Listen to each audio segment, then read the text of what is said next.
Disyembre 24, 2022. Pagbasa gikan sa Santos nga Ebanghelyo sumala ni San Lucas.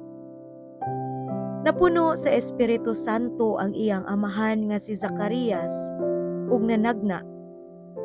Daygo nato ang Ginoo, ang Dios sa Israel, kay mianhi siya aron pagtabang sa iyang katawhan sa paghatag kanilag kagawasan. Gipaanhi niya kanato ang usa ka gamhanang manluluwas nga kaliwat sa iyang sulugoon nga si David. Kini maoy iyang giingon kaniadto pinaagi sa iyang mga balaang propeta. Misaad siya sa pagluwas kanato gikan sa atong mga kaaway ug gikan sa gahom ni adtong tanan nga nagdumot kanato. Miingon siya nga mopakita siya kaluoy sa atong mga katigulangan ug mahinumdom sa balaang kasabutan.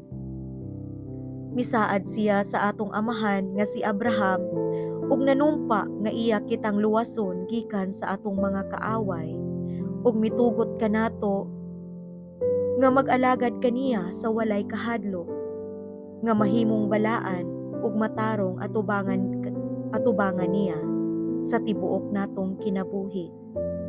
Ug ikaw, anak ko, tawgon ka nga propeta sa Dios nga labing halangdon.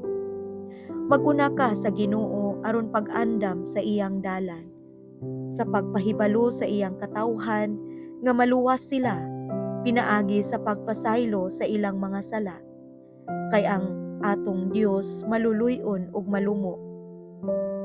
Siya maoy mupadan-ag kanato sa banag-banag nga masanagon sa atong kaluwasan ug mobanwag gikan sa langit sa tanang nagpuyo sa mangitngit nga landong sa kamatayon, pag-agak sa atong mga lakang ngadto sa dalan sa kalinaw.